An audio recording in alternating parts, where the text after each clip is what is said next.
Hello everyone, good evening and welcoming everyone. Thank you very much. Here we are, second session of our course. I'm sure you're all greeting everybody else. Very familiar group of people who come regularly and meet here on this platform.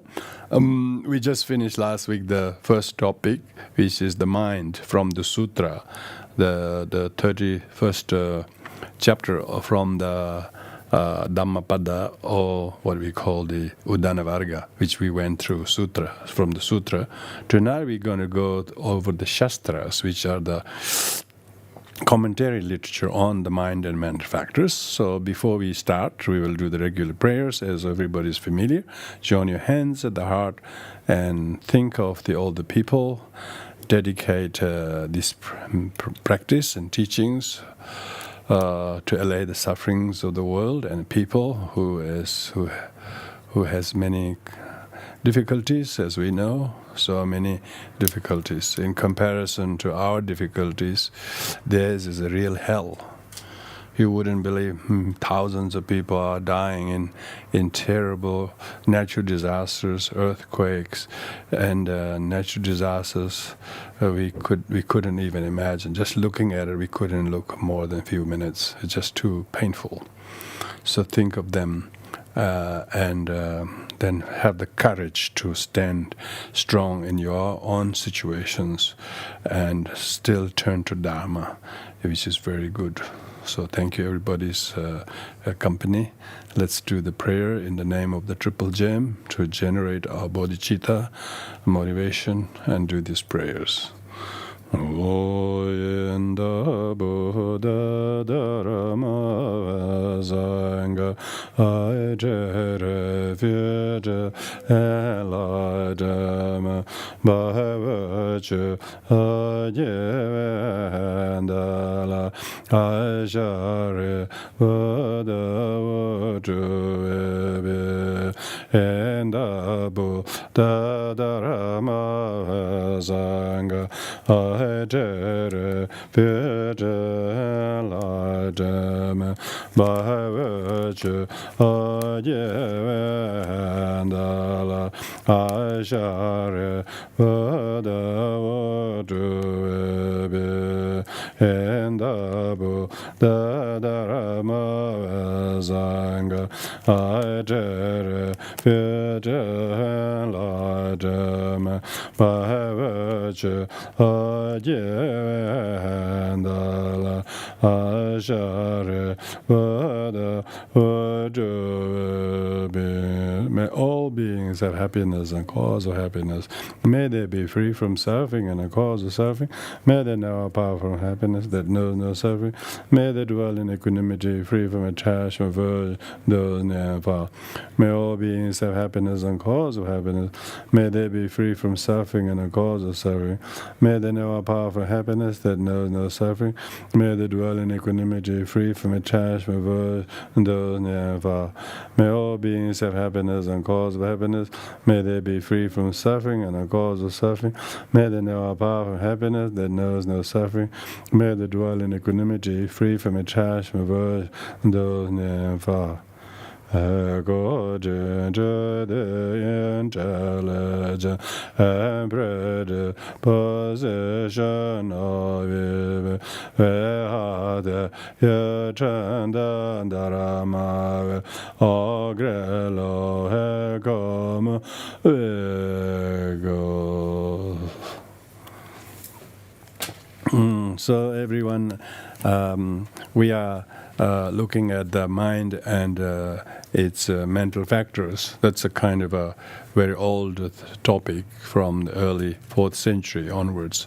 Samuchaya, Abhidharma Samuchaya called Upper Abhidharma, which is a particular text that looks at the various factors of the mind and mental factors. But when you look at the list of the mind and mental factors, which constitute 51 of them, and when they divide into two, when you look at together, they're not just mind and mental factor, they're emotional. They're destructive emotion and intelligent emotions, as well as their various mental factors, as they call it. So last week we looked at what actually the Sutra, like the Abhidharma, like the Dhammapada and Udanavarga talked about what the mind is, how important the mind is.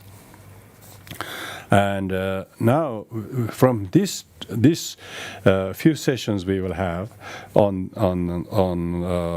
Asanga's Abhidharma Samuchaya, to go over the 51 mental factors. It divides the mind mental factors into various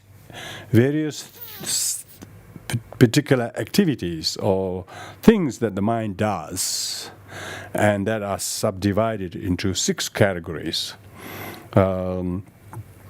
And so the 51 in altogether is divided into 6 categories.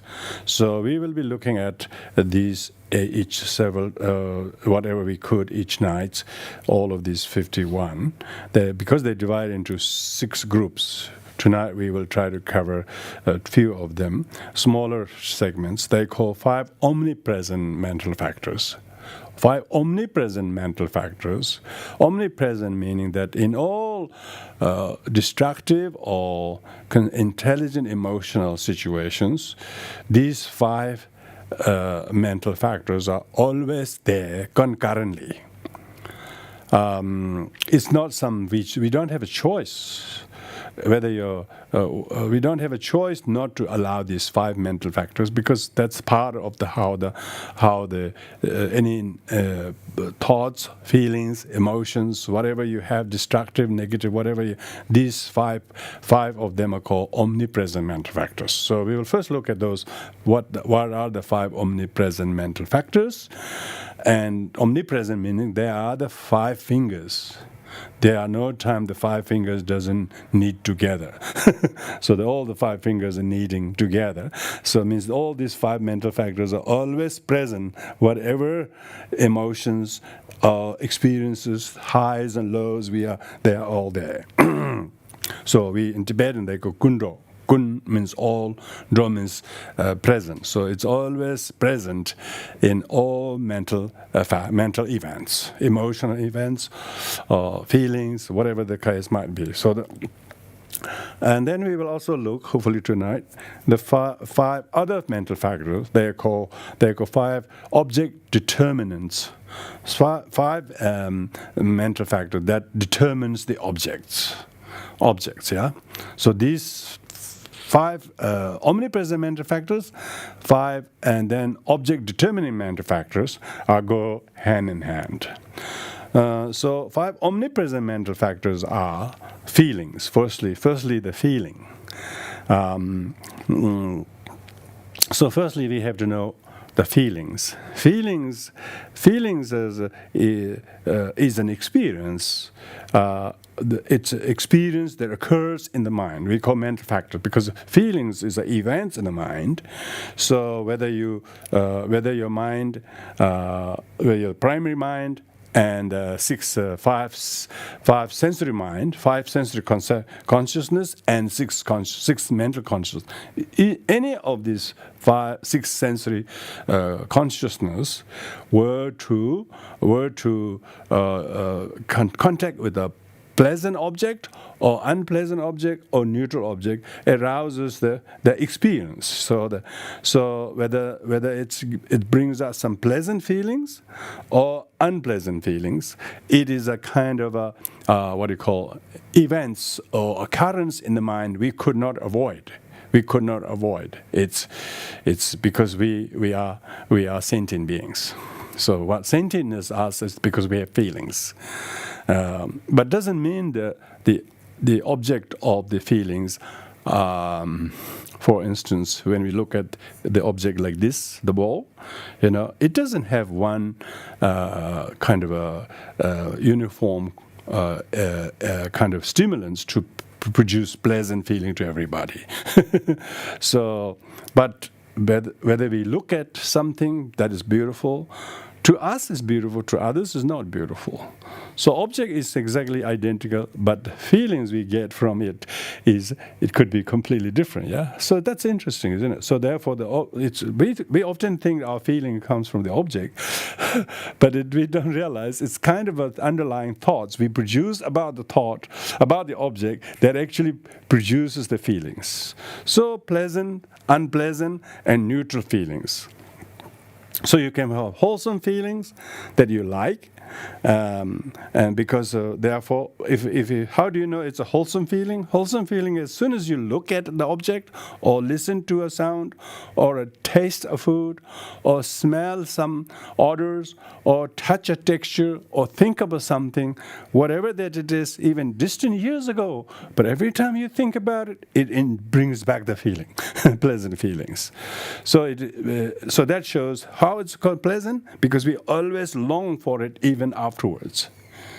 The object, even the object is lacking, object is absent, we still could engender, regurgitate the pleasant feeling because of our mind being able to basically imagine the object again.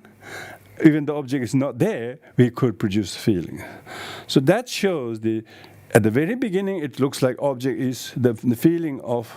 Feeling seems to produce by object, but subsequently object the mind doesn't need the object. The mind is capable of reproducing the feeling altogether, even without the object.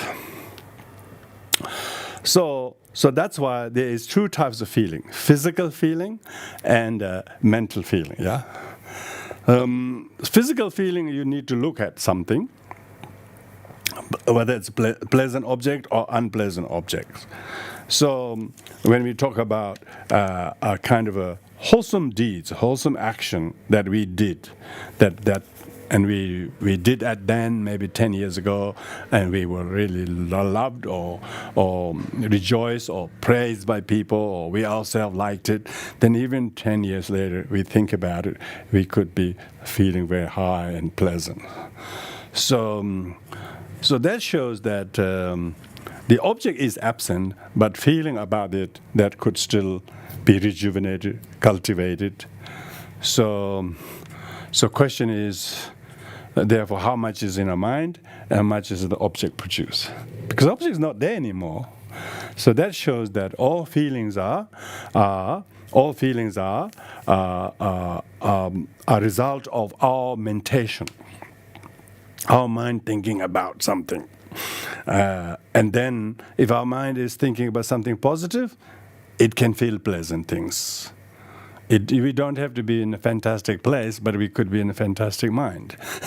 If we have a very wholesome mind, we could be feeling very, very high and pleasant and positive.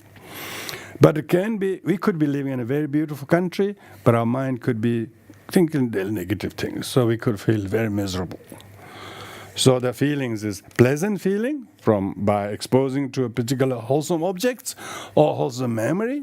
So if it's physical, previously it was physical, maybe visual sight that you enjoy by traveling to a country. And now you are not there, but you still could subsequently think about it. But the object is not there within your reach of your eyes, but you can still feel pleasant. So that's why so when you do when you have the experience of pleasant feeling or unpleasant feeling, or for that matter, neutral feeling, the function of the feeling is it's almost able to reduplicate the memory of some things in the past, and you can relive those feelings of pleasant, unpleasant, and neutral feelings. So therefore we need to understand both negative feelings and positive feelings do no longer need a direct object in front of us. if we are attached to some pleasant objects, pleasant experiences, it doesn't need to be within us, but we could think about it, we could be feeling very positive about it. At the same time, we are very negative about it. If we are attached to some negative things, we can also regurgitate the feeling of that, being hurt or upset or whatever that might be. So because of that, for instance, most of our feelings are relived memories of past exposure to objects that had a positive influence towards us physically. Maybe we saw, we heard, we felt, or we tasted, or we touched. So those are sensorily cultivated pleasant experiences subsequently become mental feelings about that thing. Yeah, subsequently it was all mental feelings about those things, and you could be feeling very high. All of a sudden, you don't know why you're feeling high, because your mind is thinking of something, and all of a sudden your feeling as well is cultivated. So your feelings is a feeling of pleasant feeling doesn't need an immediate object within the range of your 5 sense organs, but within the range of your mental conscious. So therefore, feelings is a mental events. And so generally speaking, if we become much more cognizant of the feelings, we could say there's pleasant feeling and unpleasant feeling and neutral feeling. So pleasant feeling, for instance, if you wanted to just examine what's a pleasant feeling like, you can eat something delicious or drink something delicious. Or you can play a sound or music or something that is really melodious. Yeah. So you can taste the sight, sound, and then smell something, and then taste something, touch something. And those are within the range of 5 sense organs. Then the 6th one is think of someone, think of some places, think of, like say, having the loving kindness towards all beings, So it's not a thing that you saw or heard or smell or taste, touch, but within your mind you can say, oh, wonderful, I could feel loving kindness to all living beings. So that is the mental feeling, not dependent on any sensory objects to arouse the beauty or melody or taste or touch. Not that, but within. So it is mental feeling. Mental feeling usually overrides the physical feelings. This is the whole thing. So mental feelings have to be understood. Also, you can have pleasant mental feelings and unpleasant mental feelings. The pleasant or unpleasant physical feelings are having the 5 sense organs themselves having to be met with sensory objects that stimulates pleasant or unpleasant. So all your 5 sense doors are largely dependent on what kind of object you bring into contact with that. But nevertheless, your mental consciousness is still the underlying cause of those visual feelings of seeing something beautiful, or hearing something very pleasant as a music. Is still your mental consciousness undercurrent of all of that. So that's what is these feelings. Mental feeling is omnipresent in all pleasant and unpleasant and neutral feeling. You still have the actual feeling. Whereas if you were to feel unpleasant feelings, for instance, you can have an illness, so maybe you have a pain in certain part of your body. Okay, that's mainly illness, because people say, I feel sick, So your feeling of sickness is mainly to do with a particular part of your biology, Until it's diagnosed, you don't know. You feel very unwell, but once later on, you find you know exactly why you're feeling unwell. So unpleasant feeling of the body when you get sick, and the unpleasant feeling of being hungry. For instance, hungry, feeling very hungry. People say, I feel hungry. People don't say, I think of hungry today. So it's a feeling. You just feel hungry because your body is needing hunger. It's food and drink are not there. You feel hungry. Or you feel sad that your mother is dying, or someone you love is dying, they were told they're not speaking, they're not opening eyes at all for days and days. Now they've been in nursing home and they're not responding. So every time you think about her or him, and then you feel sad. Yeah. So that's because when your thought give rise to, oh, I won't have her, or she won't be able to speak to me again, I won't be able to do this for her. As soon as you give rise, then you're feeling sad, the sadness of thinking of somebody. Or feeling that you will lose your job. You haven't lost it yet, Maybe you definitely will lose one day, by the way.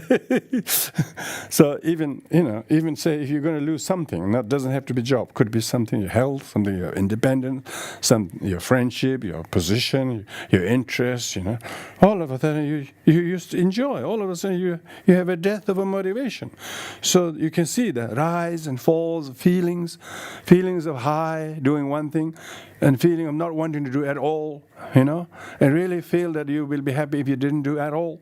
These kind of volatility of feelings, most of them are something you do or see or not do or not hear or whatever. But deep down, it's the mental feeling. So when we talk about unpleasant feeling, there could be a range of physical things like illness and hunger and feeling cold or So these are basic biological things, yeah. But maybe you don't have any of that. You don't feel hungry. You don't feel sick. You don't feel cold, but you still feel sad and hurt. And so these are what we call unpleasant feelings of the mind. So suffering, for instance. Suffering of fear of losing some position or fear of death, even though you're not dying yet, but you're always afraid of death. So feeling very low and very demotivated, and so feeling of wishing I was young when you're not old, when you're not young, and then feeling miserable when you're old. Even you're not much older than anybody else, but you still feel that you're not as young, happy as you will never be happy also when you're young, but you still forget. You still wish that I was younger, So you could say you could have unpleasant feelings in your mind without any physical problems. Lots of mental problems. All pervasive conditioning, we call it. Suffering of change, suffering of all pervasive conditioning. These are what we call mental feelings of suffering. So physical feelings of suffering is to do with one of the 5 sense doors in experiencing whatever the physical suffering it is. And we usually, when you feel cold, we put a jacket on. When we feel hot, we turn on the air conditioner. Whatever, we try to quickly remedy them. So you can almost mitigate the physical feelings, by doing something physical. Amazing. By doing something physical, you quickly. But when your mind is feeling very, very low or demotivated or something, you can't do anything. You can't do better the curtain or make a new door or whatever. They're never going to substitute that. This mind is always going to be depleted. So that's why there is the difference between physical feelings of suffering and mental feeling of sufferings. So one need to therefore see how the feeling in general is always omnipresent. Yeah. So not just pleasant feeling, unpleasant. Sometimes you neither feel high enough, or almost you have this blatant flat, neither motivated to do any good, no sort of extremely negative, but flat, almost like an uneventful state of mind. Neither positive, nor negative, that you have some kind of even-mindedness of things, and almost you have lost interest to meet somebody or part from somebody, and so there is kind of blatant indifference towards things. Sometimes you feel very indifferent, don't we? Moment you were very passionate, Other moment you were very, very dispatched. You don't want to do nothing. Other moment you become completely indifferent, isn't it? So these three feelings are always taking turn.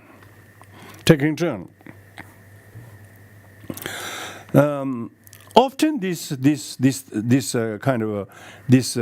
ever-changing, fluctuating nature, pleasant feeling, from physical to mental, from pleasant to unpleasant, and from unpleasant to neutral, pleasant to neutral, neutral to pleasant. All these things shows all feelings are impermanent. So the first of the five omnipresent omnipresent mind is feelings. Now this feeling is, you can understand the feeling therefore is one of the five omnipresent mental feelings. When you are feeling very destructively negative, angry, you also feeling is there. You're also feeling really, really devoted. You feel so much loving towards all sentient beings, compassionate to everyone. Even then you feel that. So there is no way you can't avoid these mental factors. So that's the first one. Second mental factor that is omnipresent is the what we call recognition. Recognition or perception, we can call recognition. Recognition really means that you are able to discriminatingly, being able to see visual object, like you can distinguish bell from the ball from the clock, and a cup, a mug, or whatever it is. The things that you can recognize clearly, and sometimes when you're recognizing visually, you have to recognize visually. You have to look at things to recognize blue from red, red from yellow, oblong from rectangular, round from square, and smooth from rough. And all these things are this recognition. So this recognition of the mind is always conventional. It's conventional, For instance, the mind that recognized this book, for instance, mind that recognized this book, Tibetan Buddhists always use the vase or pillar. They always use vase or pillar. Let's use book for a change, This book recognizing a visual consciousness, as soon as the mind looks at it straight away thinks it's book. It recognizes a book from cup, If you say bring a book there, you wouldn't bring a cup, for instance. It's interesting. So your mental events is you recognize book from cup, apple from egg. So you're recognizing. So this mental events. If you say, bring the thick book, or bring my old book, bring my math book, then you have discriminated many things. You have hundreds of books, but you go and pick one book. So you can discriminate out of that, particularly they are correctly numbered and sequenced, you're very easy to recognize. So data matching, they call it. What matches and what recognizes. If you don't have a recognizing, so one of the important functions of the mind is recognition. It's always conventional. Recognition of conventional. You can from distance you can't tell who is who. You can see it's person from monkey maybe, but when it get nearer, then you can also tell who is who. You can't. Before you couldn't tell George from Peter, Peter from John, but when they're closer, you can recognize as you get too closer. So this kind of recognizing people's face, or people's height, people's color, remembering where the person comes from, all of these things are called recognition. Now the recognition comes also visual recognition, auditory recognition. They talk about sound recognition. Some people can recognize people's sound. Everybody's got a unique voice.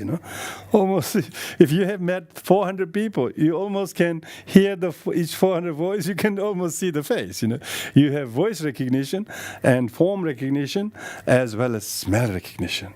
Those people who are drinkers of the wine, you wouldn't believe how many wines they recognize. Wine recognize, because they taste all the different wines. They can tell basically, isn't it? People like me who wouldn't have a clue. I can tell they're not as bad as urine.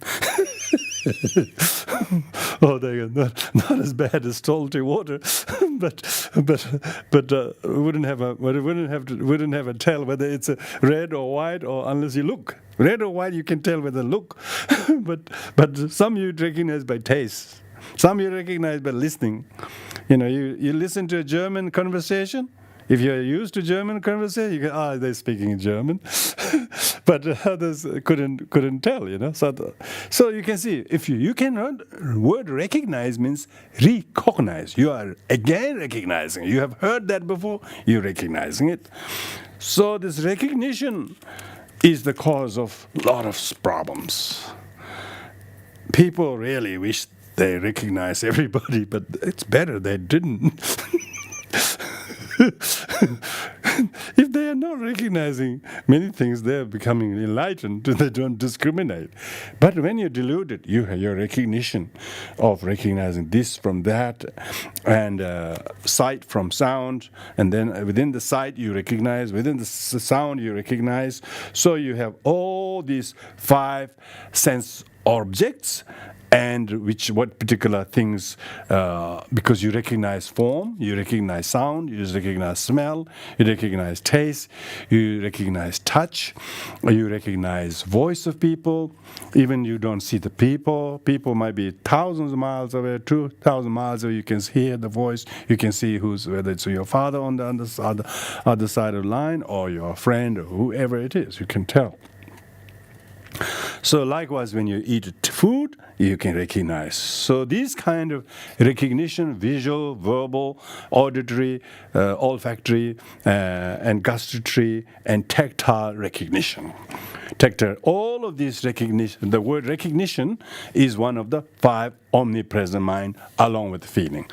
So this means that each of these 5 omnipresent mental factors are mutually inclusive. So if you're feeling delicious, if I drink this, for instance, right temperature or whatever it is, because I feel in a right temperature, and then I know it's my tea. I know it's my tea.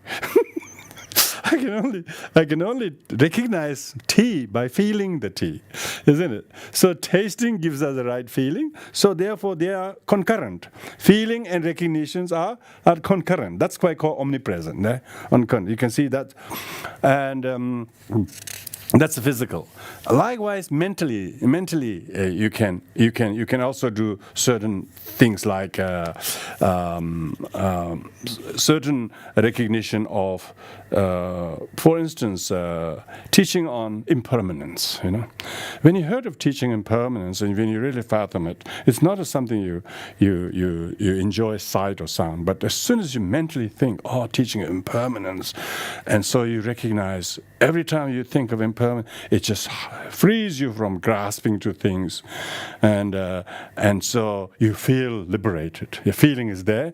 You recognize, this teaching of impermanence, so good, I should remember that. So recognition of the teaching of impermanence, or bodhicitta, or emptiness, you can feel how they are both concurrent, isn't it? So feeling and recognition, not just physical domain, but even mental domain, just like, say, impermanence.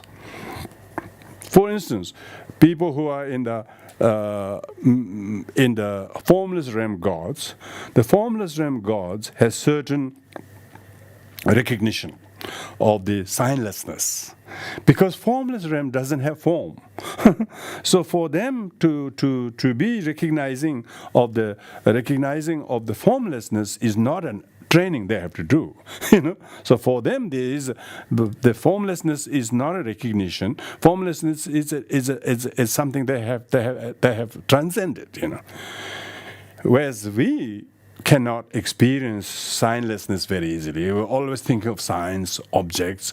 So for us to be, but when we think all signs are but they're impermanent, and then we might let go some signs, yeah.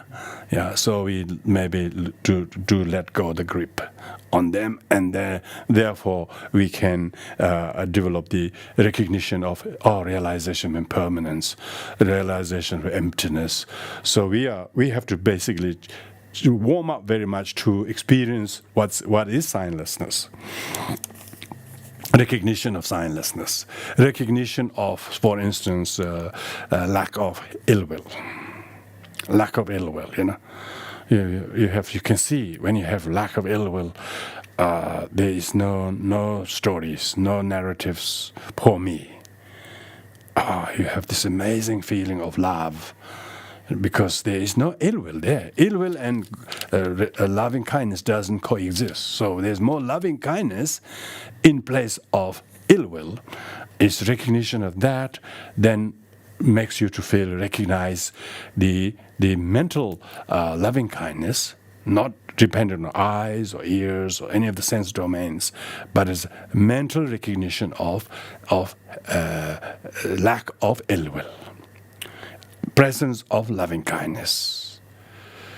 Meditation also needs recognition. So that's why omnipresent means recognition is in high level of meditation. Also, you need recognition, as is feeling. So those are the first two mental omnipresent mind. The third one is the discernment. Now, discernment is really thinking, the active thinking mind, because mind itself is doing the mentation, doing the thinking process of how to give rise to this mind. So mind is minding all the time. The incessant act of minding, and for instance, if like you're listening to the sound that's traveling through Zoom, you think you're on the right Zoom station, don't you?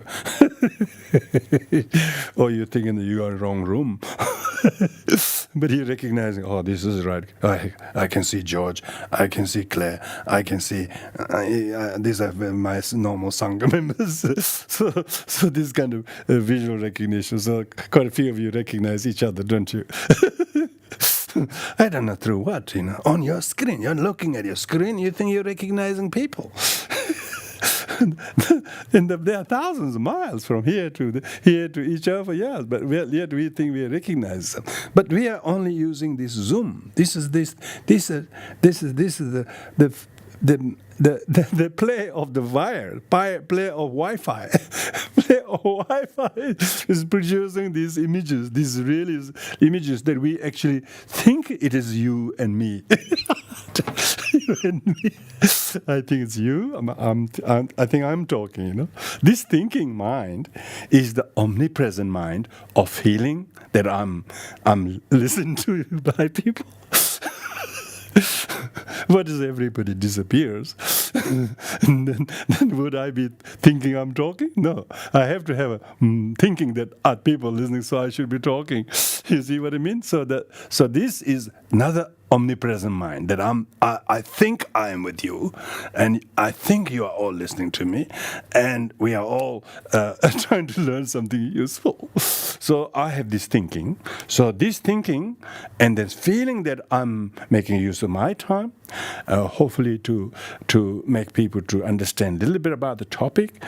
And also, you also doing that. You also feel that. You also recognize that. You also thinking this. So recognition, feeling, thinking. You can see how mutually inclusive they are. The mutual inclusivity of these five are called omnipresent.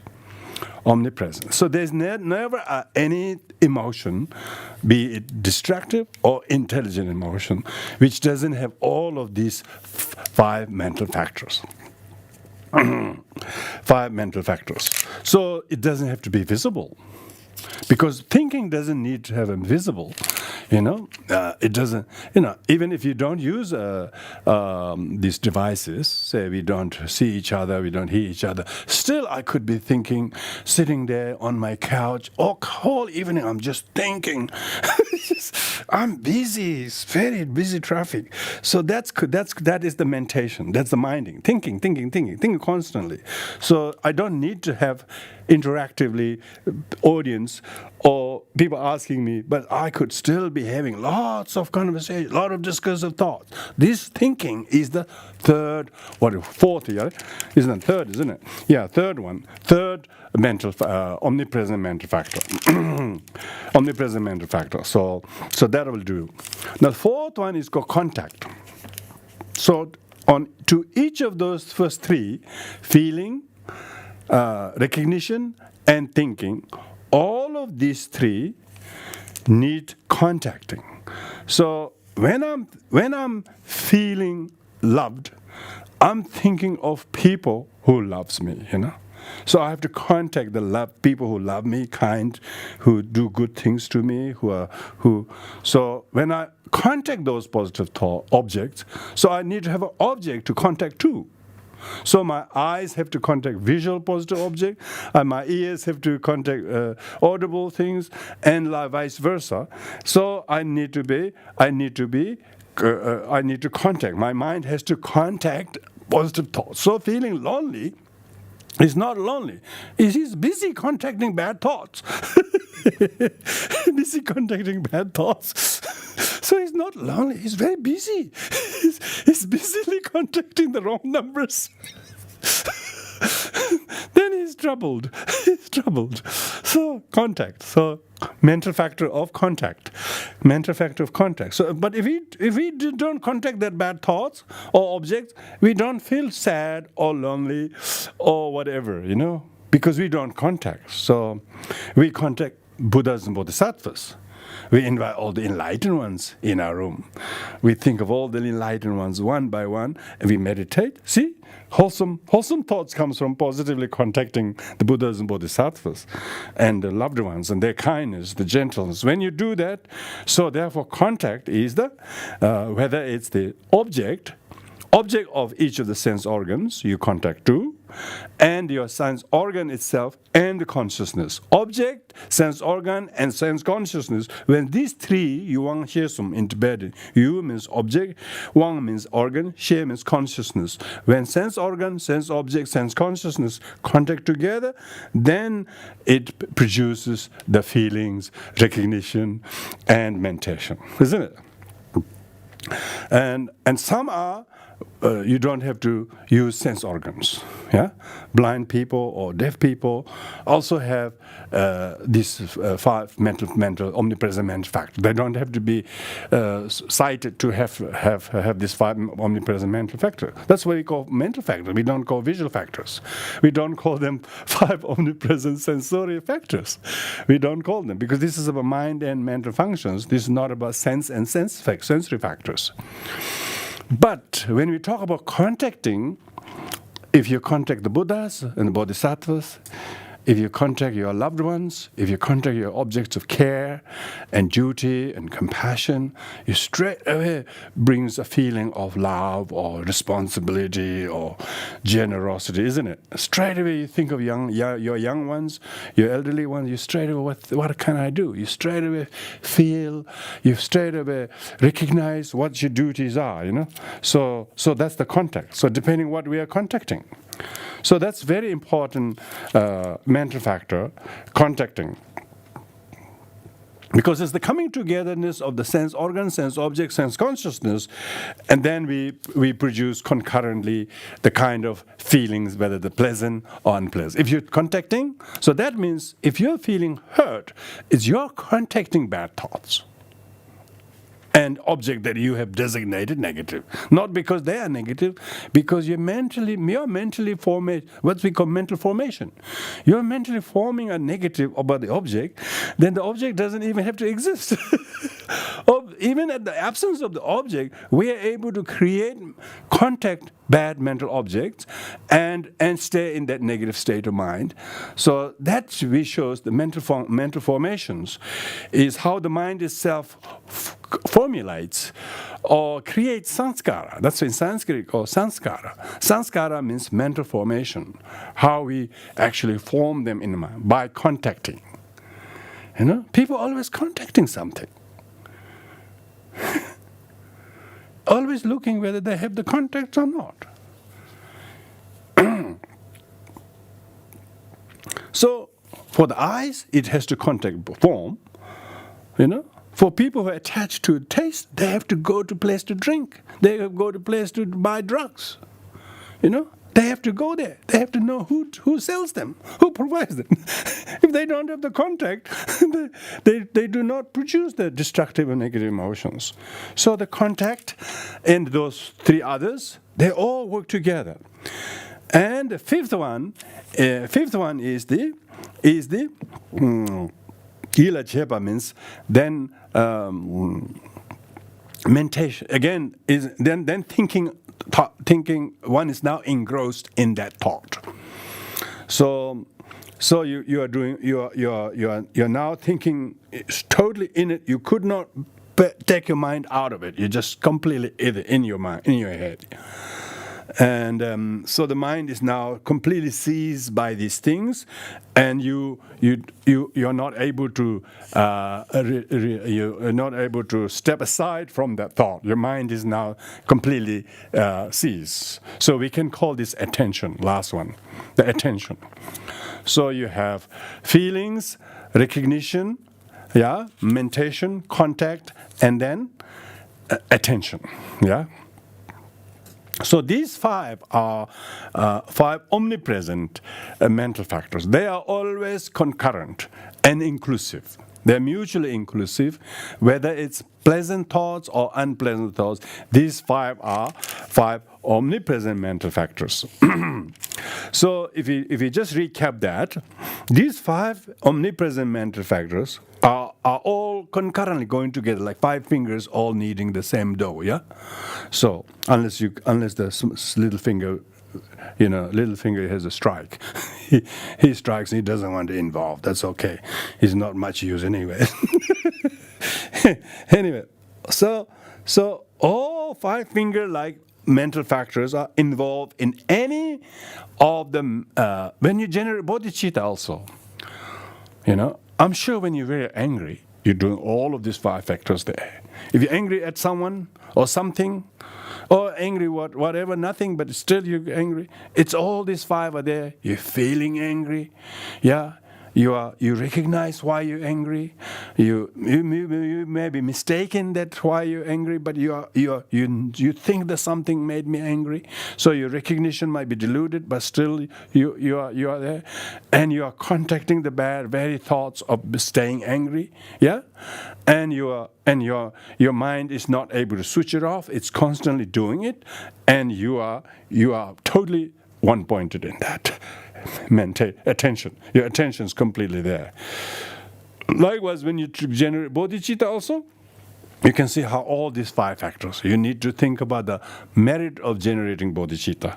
You have to contact the examples of past bodhisattvas. So the contact is there, attention is there, and the actual intention, and the recognition, and feeling of what's the benefit of cultivating bodhicitta. So those five omnipresent mental factors are always together.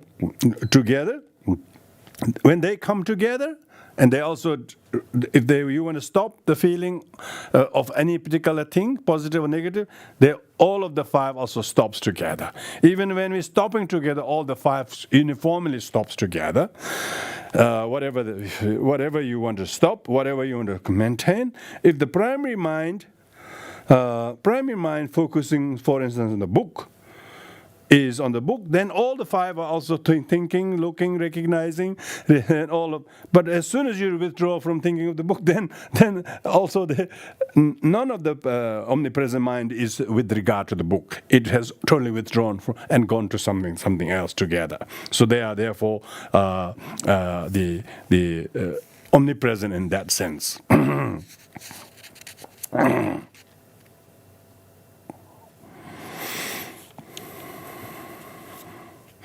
This Tibetan professor in Lhasa wrote this book in Tibetan on this very subject. And he's got quite a few examples here.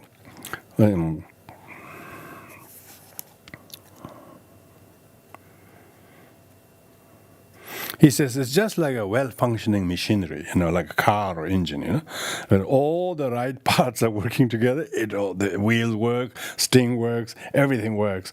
When something's not working, everything also doesn't work. It's like that. So 5 omnipresent mind is rather like a very interrelated machinery system, where when small things doesn't work, the rest of it also doesn't work. So the 5 omnipresent mind are working together when it's working, when not working together when nothing is working.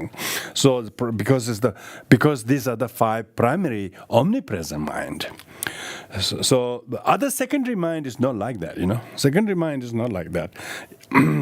But in each of the secondary mind, this 5 omnipresent mind is always present.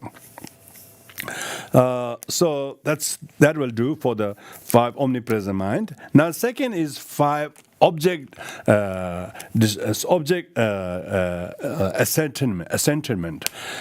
They ascertain the objects. They determine what the objects are. The first one is determination. So when we say determination, the determination is that whatever activities your mind or body is doing, it is diligently engaging itself to the object with great sense of purpose and will, So this is called. So if you have will and determination, it has a very specific object. So that's the determinant first of the 5 object determinant object. For instance, if you want to study math, you go to math department, you sign for the course, you determine to do the course. So your objective of becoming to study math will make you to go to math class, sign up for the math class, and so on. So the object determinant is first of the object determining mental mind is the what do we call the determination. You have to have strong sense of determination. If you want to practice Dharma, for instance, you have a very strong determination to do that. You go and do and choose the time and where and when, what topic, what do you do, which sadhana you're going to do, what subject you're going to study, what are you going to practice. So when you want to practice wholesome deeds, you have to have strong determination to do Vaitara, or listen to the teaching, or memorize this concept, or read the mantra, or whatever. This is the kind of object determined. So determination makes you to ascertain the object. So determination helps you to ascertain the actual object. Second object determining factor is the I will use it determination. Or dedication. So dedication or devotion. Really, dedication or devotion. So not only you determined to become something, but you got to show dedication, time day in and day out. So you need to show consistency in doing that. So object that which determines object is your dedication. That whatever physical or mental activity the mind is engaged in, you recognize that day in, day out, and you're building on where you left last week or day before or month before or something, and you're not letting your mind to waver from being dedicated to something else. So your interest has to be very consistent.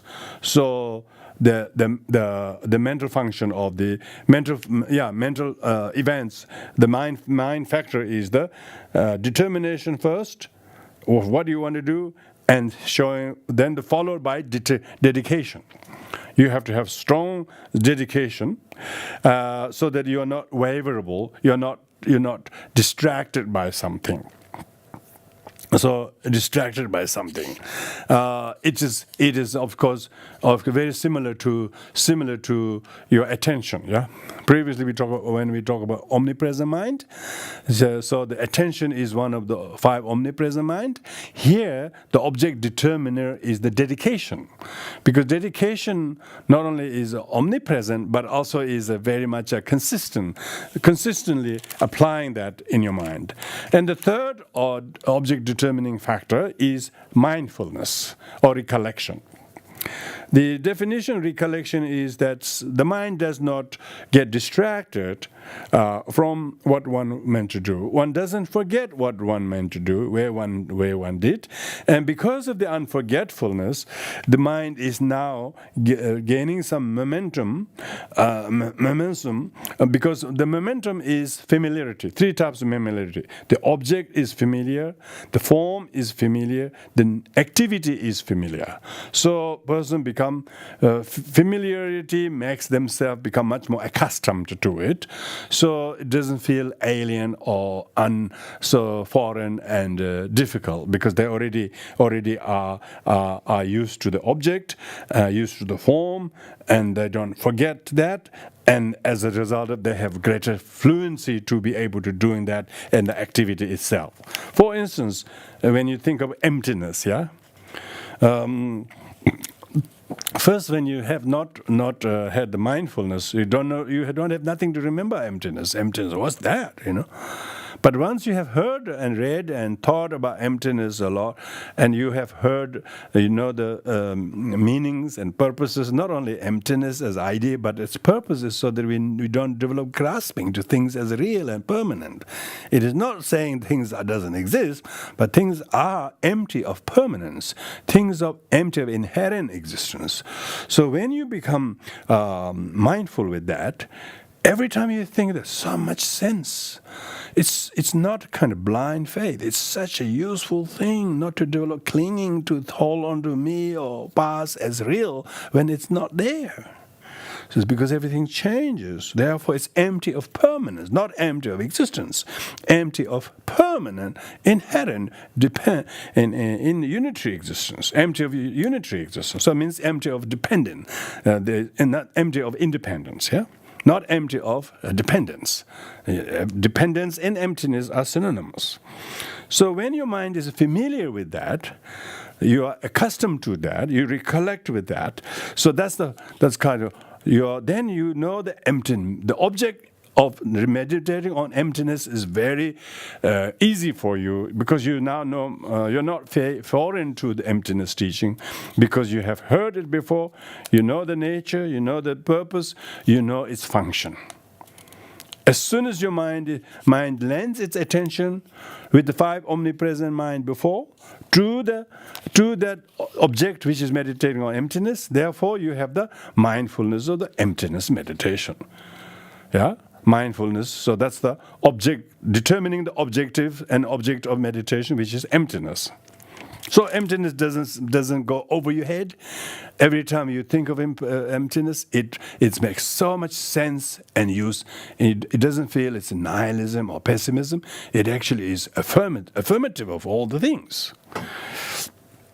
And the fourth object determining factor is concentration. The meditative concentration. Let's meditate. It means concentration, but also meditative concentration. So what is the function of meditative concentration is that it is boosting your intelligence and clarity. So then meditating on emptiness, for instance, or meditating on bodhicitta, or meditating on, I'm giving only the example of the good ones here, meditating emptiness both. But say somebody is really angry towards someone, and they've been angry for years, and they're so concentrated, they're so dedicated as well. They have all those 5 omnipresent mental factors, as well as five object determining mental factors, such as concentrations. They're so engrossed of that story, and they do not want to change the storyline of that. They're so focused on that. So 5 omnipresent mental factors, 5 object determining factors. These 10 are always with any mental factors. So these 10 mental factors are always concurrent and together. One becomes so fixated mental factor. Basically, negatively is fixated, positively is meditative concentration. So enlightened one are meditating to develop meditative concentration on loving kindness or bodhicitta or impermanence, emptiness and things like that. Deluded ones clinging onto permanence, clinging onto resentment. They're so focused, they're so concentrated, they're so dedicated, as if they have masters in concentration. Though they would not learn how to get distracted from that. Their mind is so fixated, so attached. So meditate. So that's the concentration. The fifth object determining factor is the wisdom or intelligence. Because even people who have negative mental thoughts about us, they think they are wise, they're intelligent, they know why they have to hate somebody, type of thing. They think they have intelligence.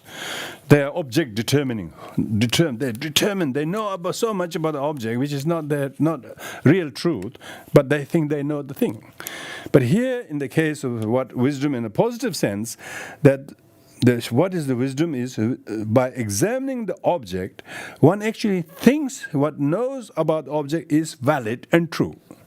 So therefore one is upholding the objects of analysis as truly existing thing.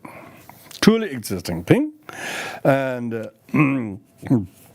from the positive point of view is such as meditating on the emptiness of the book, Meditating on the emptiness of the book is the wisdom wisdom that determines the emptiness of the object, of the emptiness of the book. That's the object.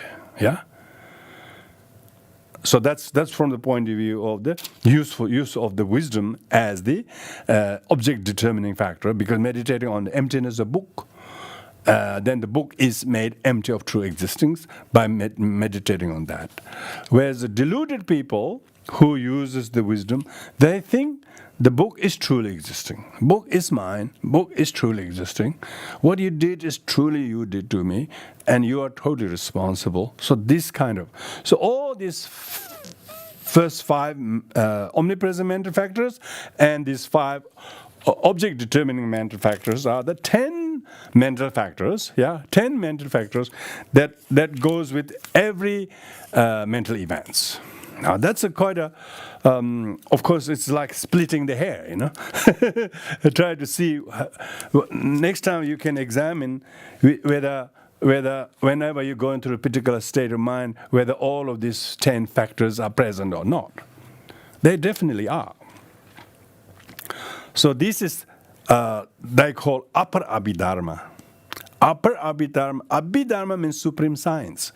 So supreme science is metaphysical. Metaphysical meaning it is not within the domain of the eye, ear. It's in the domain of the mind itself. It's beyond the sense objects and organs, but within the reach of the 6th sense mental. Therefore, supreme science, upper Abhidharma.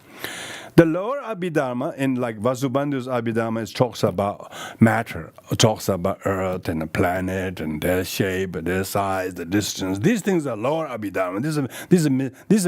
These are physical things. These are about physical things. These are about physics, if you like. Lower Abhidharma is about physics, and upper Abhidharma is metaphysics. Metaphysics means beyond physics, so it's about mind only.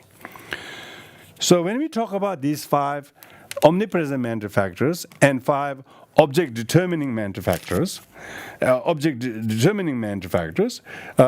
we are therefore talking about these first 10 mental factors go hand in hand together.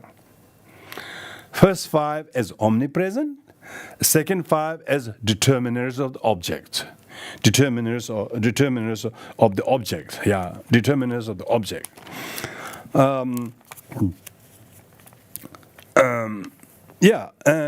The reason why these 5 object determining factors and 5 omnipresent mental factors are discussed first before the 6 root afflictions and 22 secondary afflictions and 11 wholesome thoughts and so on, other categories, is because these 10 is always the loom. They are the loom of your carpet. Designs are blue and red, whatever. Those are the pleasant and unpleasant thoughts. But the loom on which these things are woven are these 10 mental factors. 10 mental factors. But the one distinct factor of the object determining factors and 5 omnipresent mental factor is that omnipresent, so the 5 object determining factors has their relevant objectives to engage these things, to engage. So the primary mind could be, if you have a pleasant mind to think about bodhicitta, so then you focus on the positive thought of bodhicitta. So it determines the bodhicitta's virtue, So then all the five omnipresent mental factors are necessarily used for that object determining factor. So then the 5 omnipresent mental factors are used for the purpose of determined merit of generating bodhicitta, generating bodhicitta. And that's why I call object determining factors. That determines the object. Because of that, the mind will then. It's only in the mind that think of bodhicitta, experience bodhicitta. So you have to think of bodhicitta, and plus the 5 mental factors. So in many ways, the object determining factors are more important conscious choice than the 5 omnipresent mental factors. 5 omnipresent mental factors, you don't have a choice. They always go like an entourage of the mind. Whether you like or not, they all come. Whereas the object determining factor, if you engage your mind on a bodhicitta, then it only engages and stays with bodhicitta. So when we talk about attention from the omnipresent mind, so then use the attention of the omnipresent mental factor to develop the quality of the object determined bodhicitta's virtues. Virtue of bodhicitta is boosted by the attention and intention and recognition and feeling and contact. All of them is now irrigated like a water. You just guide towards that, and all the 5 omnipresent mental factors are advantageous for the cultivation of bodhicitta, because you are focusing on bodhicitta. So the 5 omnipresent mental factors is just like the soldiers. They will go wherever you order.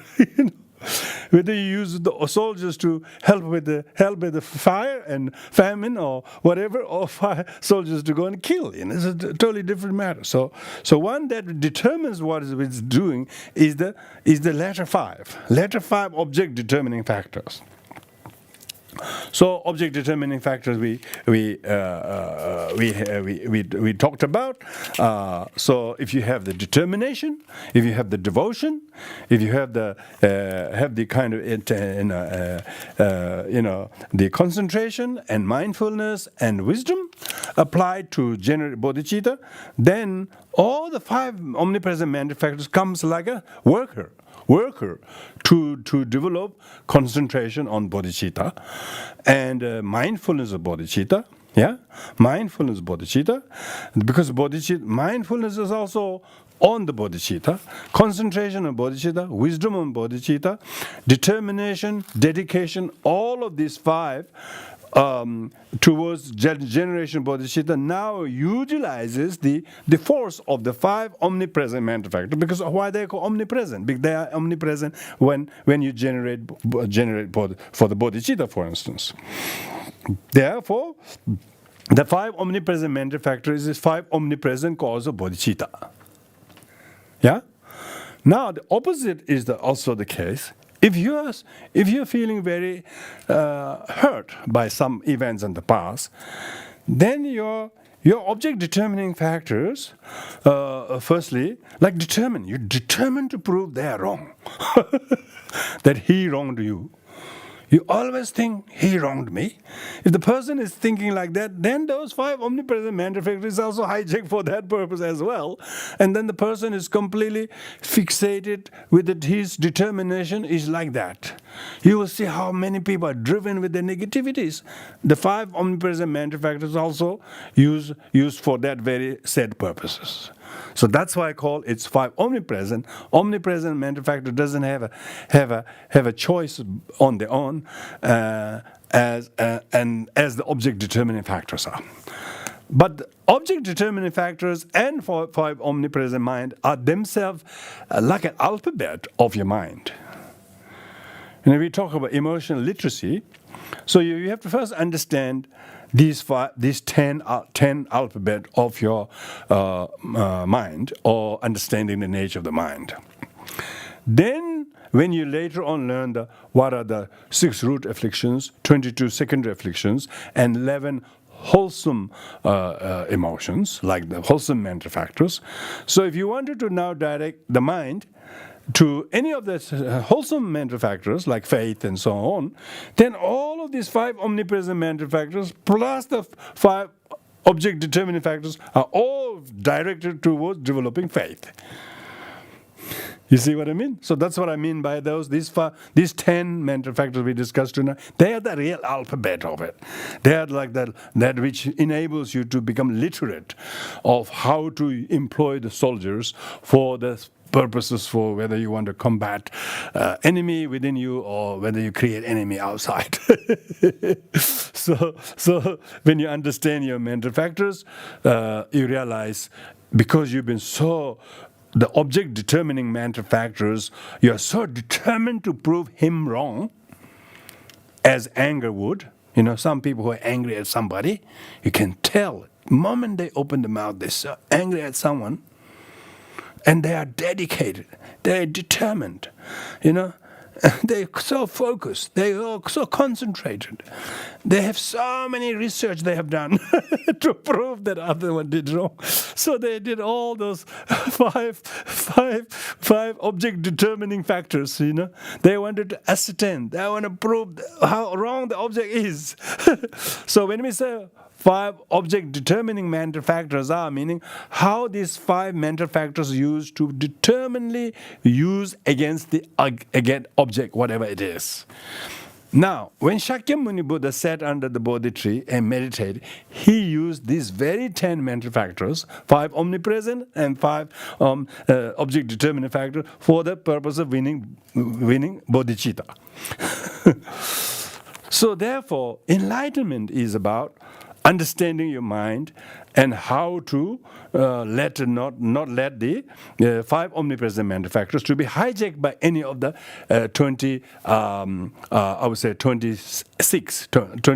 6 plus 22, 28 destructive negative emotions. So then later on, when we go next week, we go into each of the root and secondary afflictions. Then you recognize those afflictions. Whenever we are afflicted with one of the root affliction, it has all these 10 mental factors automatically hijacked. That's why they're called mental factors. They're very factors. So when a person becomes very literate about these 10 alphabet, like 5 omnipresent mental factors and 5 object determining mental factors, we become recognizers of now our own meditations. So meditation is very useful to see which of these, how our thoughts, I was like doing a sadhana, for instance, is totally designed to determine your attention to the wholesome object determining practices. Sadhana is facilitated, so you develop these 11 wholesome mental factors, or many more. Those the 11 wholesome mental factors are just a very small list. in Vajrayana, when we look at later on the tantric text, there are 80 natural mental factors, free of the 3 afflictions. You can cultivate. And when you do the sadhanas, they actually funnel. They actually they are just the inroad for you to cultivate these 5 object determining mental factors, to be cultivating those 80 natural mental factors, as well as devoid of the 28 afflictive mental factors.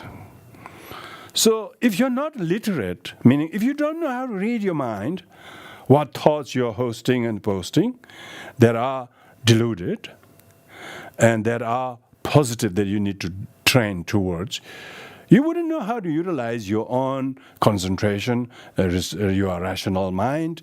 You will be using for the purposes, defeat the purposes. So that's exactly called a lot of destructive emotion. They didn't know they were destructive. They were using destructive emotion thinking it's very constructive. They didn't know the alphabet of the mind. They didn't know these 5 omnipresent mental factors, let alone 5 object determining mental factors. Now, to be able to do that, firstly, we need to be accustomed to these mental factors and being able to see how they concurrently go as 5 omnipresent mental factors always concurrently go with any mental events. And as well as the 5 object determining factors, whether it's an affliction, whether it's wholesome, whichever of the thoughts are object determined. So when we say generate bodhicitta, cultivate refuge, do 4 immeasurables, do the accumulation merit, do the 7 limb prayers, when we do those things, they all try to determine us objectively so that these 5 object determining factors are directed towards refuge, directed towards bodhicitta, directed towards the generation bodhicitta, directed towards cultivating 4 immeasurable, directed to meditating on the emptiness of all things. So when we are able to stay very attentive, so that's why the omnipresent mental factors, the attention become now directed. It's not that we lack attention. Our attention is depleted. So we are now why is depleted? Because it doesn't have a positive object determining mental factor happening. It is actually the object determining mental factor is completely depleted. Therefore, the attention is spreading. The attention is a deficit. I mean, attention is all over the place. Because of that, it is like a sparsely cultivated attention. Your attention is misplaced. It's not lack of attention. It's misplaced attention. Why? We don't know how to determine the object. Because we're not following the sadhana. If you follow the sadhana, it's so carefully designed so that it's written the word itself, cultivate bodhicitta. Cultivate 4 immeasurables. Yes, you want me to cultivate. I'm so bored about it.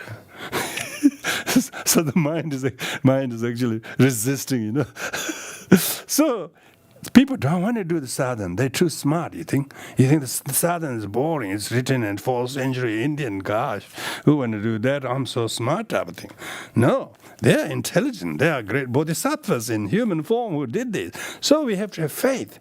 So faith is one of the 11 positive, wholesome mental factors. So when we have faith, and then when you know what the faith is, then we direct these 5 omnipresent mental factors to the object of faith and bring the 5 object determining factors, faith in what? Buddha and the Dharma and the Sangha. People are not having faith in Buddha, they're having faith in institutions, status, name, and reputation of people. Buddha never said that you should have faith in these things. So they never knew where to put their faith in, because they didn't know how to determine the object in which their faith should be. Refuge object is Buddha, Dharma, and Sangha. Triple gem, there's no other things. People think it's lineages. People think it's tradition. People think it's 1 or 2 teachers they choose. And see, because they didn't have the understanding, the faith. Why it's wholesome? Faith is wholesome. Wholesome in the sense object, the faith in the valid objects of refuge. Faith in the valid objects of refuge is wholesome, but thinking it's valid, but it actually is invalid, is it's called incorrect perception. Incorrect perception. So that's why this kind of study of the Abhidharma, upper Abhidharma, is for beginners.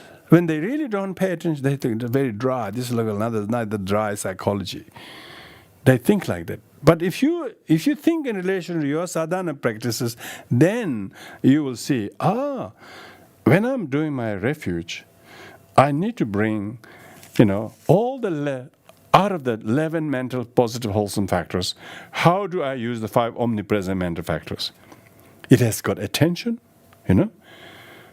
it's got intention, it's got concentration.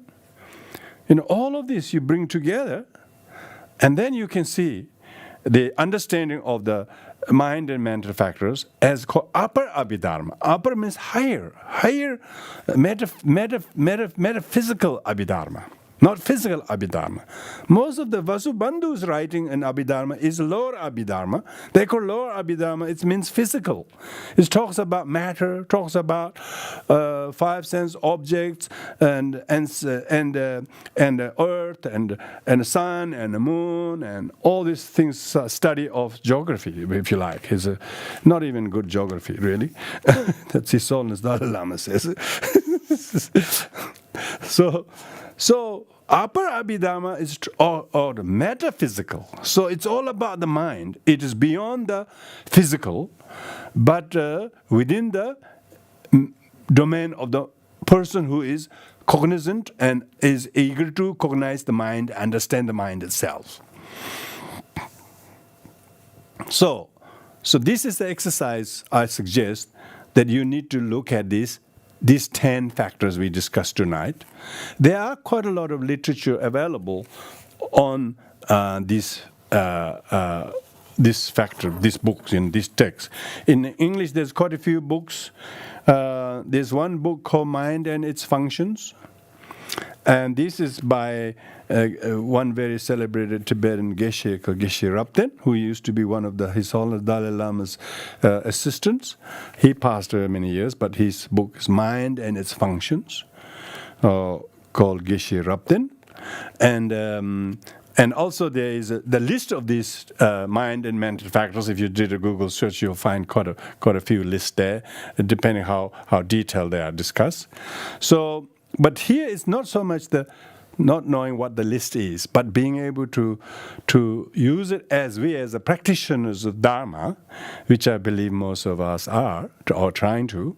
So you need to sort of see how the omnipresent mental factors and 5 object determining mental factors can be literally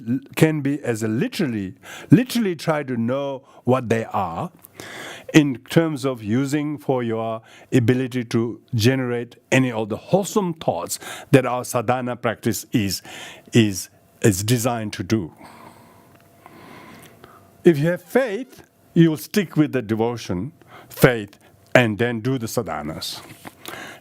Even the quality of your sadhana and the feeling of each from you do will be determined by how much of the wholesome mental factors are there that your concentration keeping, or how much of the negative obstacles of 5 impediments of meditation is ripping you away from your meditation and then stifle your practice. Then you can see how the 5 omnipresent mental factors, 5 object determining factors are hijacked by any of the 28 destructive mental factors.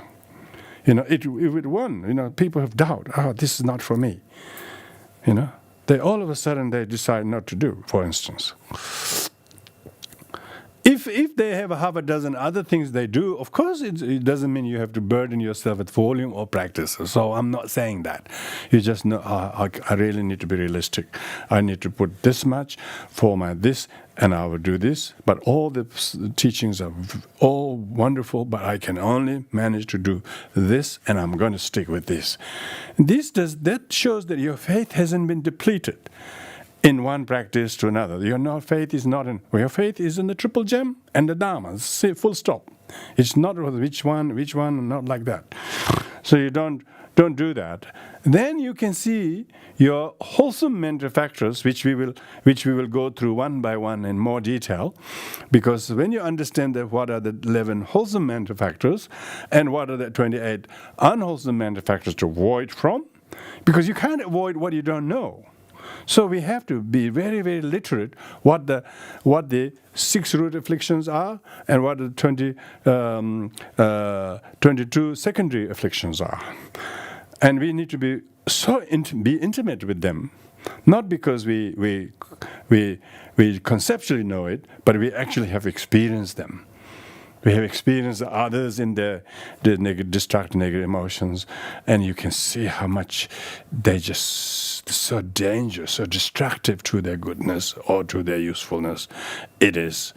So we need to be very, very, I would say, literate and cognizant of the plight of people when they lose their mind and its mental functions to the destructive emotions. And that's the cause of compassion that we need to. Then we do not become discouraged by sentient beings and their sentient beingness of it, but we feel compassion. Then we have the wholesome mental factors, like compassion is one of them. Then we generate compassion to those who are drowned in the 28 negative mental factors. So instead of being discouraged by them, we learn to switch on our 5 omnipresent mental factors and 5 object determining factors to compassion. So then your sadhana practice is not just sadhana that you do sadhana. Even outside the sadhana practice, you are able to become very, very literate about this. And you're not snowed under the observed situations of the world, and you're not discouraged. You're not upset, because you're not losing yourself. You are not letting those 10 mental factors lose to one of the 28 destructive negative emotions. Because you have mindfulness, you have concentration, you have attention. This could determine what you're focusing on. When you're very negative, you're hijacked by negative. You can see you are under the sway of one of the 28 afflictions.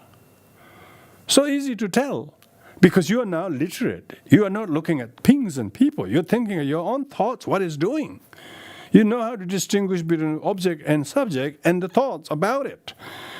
Even objects are not objects. Objects are thought about them, and under the sway of these afflictions. But when you have positive mental factors that you become much more literate and cognizant about, you are much better at recruiting them, because you're trying to elongate the mindfulness about that. And when you have more conversant with the 28 destructive negative emotion, because of that, you know how to shorten that period as soon as possible. Within 8 minutes, the 000 call, the help comes. The help came, and your duration in the negative state of the destructive emotion is shortened. Why? 5 omnipresent minds came in like a soldier, and 5 object determining mental factors came to practice patience or kindness or whatever effective remedy the 11 wholesome mental factors are. So that's why it's called Abhidharma Samuchaya as upper Abhidharma. Upper, because it is higher. It's not talking about the bricks and water. It's talking about thoughts and feelings and emotions which are destructive, which are intelligent, and how to cultivate. Then your meditation is happening even when you're not meditating. You're present. Meditative concentration means you focus on how to make the destructive emotions impermanent. Then you can stifle them, because the destructive emotion doesn't have a leg to stand on when you don't allow the 5 omnipresent mental factors. When 5 omnipresent mental factors and object determining factors are going on devotion or loving kindness or compassion or lack of ill will. When object is determined to develop a lack of ill will, why would one spend an ill will anymore? It will quickly be stifled. So that's why the understanding of Abhidharma Samuccaya, Abhidharma Samuccaya is a Shastra. Abhidharma Samuccaya is a Shastra, which is commentary literature. And in the Tantra, which we will do through the three last sessions of this course, 18 natural mental factors are subtle minds that becomes freed of the desire, hatred, and ignorance, the three subtle afflictions. So these subtle afflictions influence is always there as long as we are bound in this material body, But when we get released from that, when we die, those 18 natural conception of a deluded nature, they also cease. That's where we experience clear light of mind. So the clear light of mind at the moment of death is when we don't have any of these gross mental events. We don't have any, and we don't even have the, I think it can be argued that the five omnipresent mental factors would be there for us to stay present in the clear light of mind. And because to some extent those 10 mental factors we discussed would still be utilized in your ability to sustain your concentration on the clear light of mind, because you release from the natural conceptions that every mortal person is subjected to, because you're not beyond my body, you're still within the body. But when you go beyond the body, which is metaphysical, where the whole body disintegrates, and then the mind itself is just resting in that state without any of this gross 18 natural conception mind, later on the afflicted mental conception. That is why the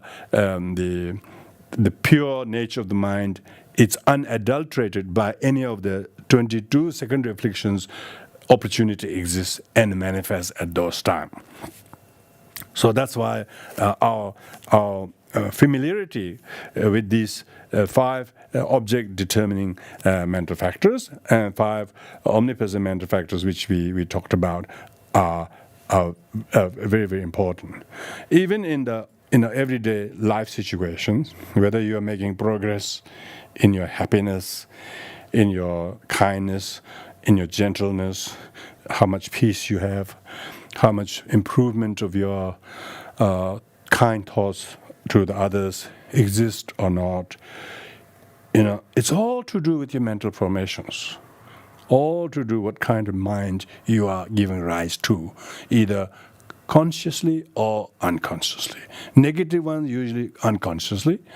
Positive one you have to consciously gear toward that. And if these five object determining factors are directed and not misdirected to the right objects, then you will starting to relish their fruit. The absence of ill will, for instance. And then it's decreasement of the afflictive emotions. And mind becomes very, very agile and pliant. And it is and harmonious with yourself. It is very diligent. Its energy is not depleted. It is not mean. It is not nagging. It is very, very constructive. It is very, very generous. As a result of that, you can see now all the five object-determining mental factors, which we just discussed, are now going towards wholesome thoughts. Any of the wholesome thoughts. And then, as a result of that, you physically feel very light, mentally feel very spacious. You can see everything with great sense of compassion. And your concentration is now more about how to mind your mind and the kind of mental formation that you form them. Yeah? What kind of thoughts we form them. It's like you're kneading a dough, You have a dough, now what shape you want to make a rabbit, you want to make a bell, you want to make whatever you want to do. What do you want to knead? You can knead and form whatever. Now the mind is very malleable. Malleable is, very, very pliant. It is very, very, very, very agreeable. You can see the impermanence of the object and the subject and what you do to them. There is no inherently existing subject or object that is anything from its own side. Now your mind is object determined in seeing the truth of the nature of the object. The object is only opinion of the thought if it has a grip over it, over the object, and therefore the rational reasoning mind and concentration you use, this is part of the object determining mental factors. Then this rational mind and focused mind and mindful mind, they all to help each other. It's just like helping each other, and then the mind becomes discerning things: what is, what isn't, what is proper, what is improper, what is childish, what is grown up, what is thoughtful, what is not thoughtful. It sees very clearly within their own naked mind, and because of that, there's amazing control over your thoughts, deeds, and words. And you are not vulnerable to what appears to be done and said by people. You're not at the whim of what other people do. Yeah? Because you see things for what they are, what appears as what they're not.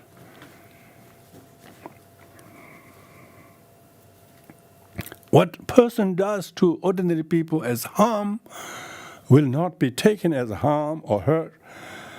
One who doesn't have this poor me and self kind of preserving mentality. Because of that, the physical, verbal conduct of others will be seen as objects of pity. One who is deprived of their mind and its mental formation and its ability to negotiate, one who lost the plot of the mind, you can see how awful it looks. Because of that, it does not harm you. It only arms you to see their plight and develop the wholesome mental factors, because you're able to determine the object of positive thoughts. Because of that purificatory thoughts that you are now able to mentally form, the mental formation is now positive, and then your intent and attention, the five omnipresent mental factors, is now benevolent activities and reaction and response to the other, not otherwise. This question isn't who's right or who's wrong, who can have his mind in his hand. That's why the five omnipresent mental factors and five object determining factors are the ones we have to be very conversant in. And then, once you are very conversant with these 10 mental factors, then we try to apply them to dissuade from going under the sway of the 28 afflictions and go towards any of the 11 positive mental factors. And be wary of the four mutable mental factors, which will come later. There's a different group. And it's good to these are mutable mental factors. Like doubt is mutable mental factors, You could be doing something good, and all of a sudden you're in doubt whether I should or shouldn't do, Then you could easily lose the good you're doing because you're doubting what you're doing, So then you will be much more conversant in these 6 categories of mental factors. So with this, we'll conclude here tonight. So if you are able to do some research and do those reading on those 10 mental factors we covered tonight, that will be good. But in any case, it has been you have determined your evening. Your objective to be with everybody has been very good for me. Thank you very much. And I haven't gone somewhere by mistake and come here in this room too. So which is also very good. So thank you very much, everyone. Let's do the dedication merits. And by the way, on Thursday, His Holiness, His Sakyat Kongma Teaching Rinpoche, and all His Holiness, they are all presiding over the cremation of the sacred body of His Eminence Luding Khenchen Rinpoche. And that is a teaching in itself. He was among us as a living master. But he has now shown what is inevitable. So his holy body, which has been honored and paid tribute for last 7 weeks, is still going on. On the 15th, they will finish that, and on the 16th, they will be cremated in the most epic ceremony of 5 simultaneous fire pujas with five puja mandalas created within one stupa. So you can all witness that on YouTube. We have asked, we have sent an email advising you of the time and that. And I've been asked to offer the running commentary for that while that's happening. So you have a bit of time. That. If not, of course, you will be object determined by something else. But remember, YouTube, it's always there for you. You can watch it other times. And it's really, I don't think, I'm sure there have been many cremations from very high lamas before. And so, if you haven't seen one from beginning to end, it's a very great blessing to watch and know how it is treated with great care. So I strongly urge you to watch it at other times, if not on Thursday. Yeah. The email that we sent out, that's Indian time, their schedule, isn't it? No. It's Australian time. Yeah, it's 2:00. 2:00 is Australian time. 2:00 Australian time, 7:30 Indian time. So thank you. Oh, you can, when you watch in 2 weeks' time, it will be still your time, not Indian time. So thank you, everybody.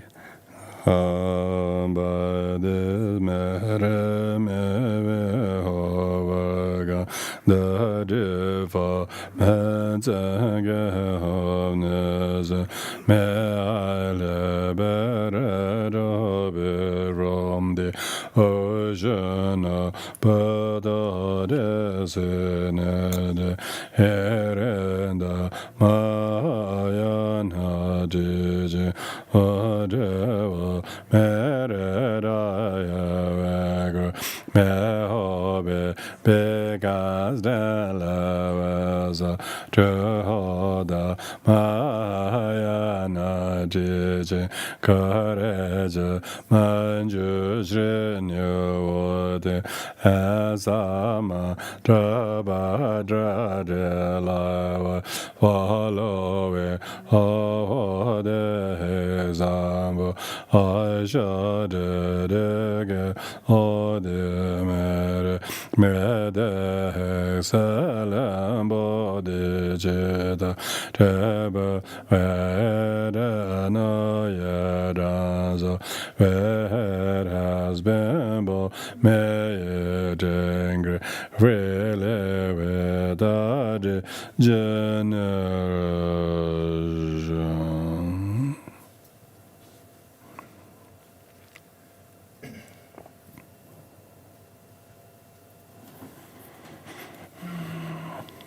Thank you so much for sharing. Thank you, everyone. Thank you.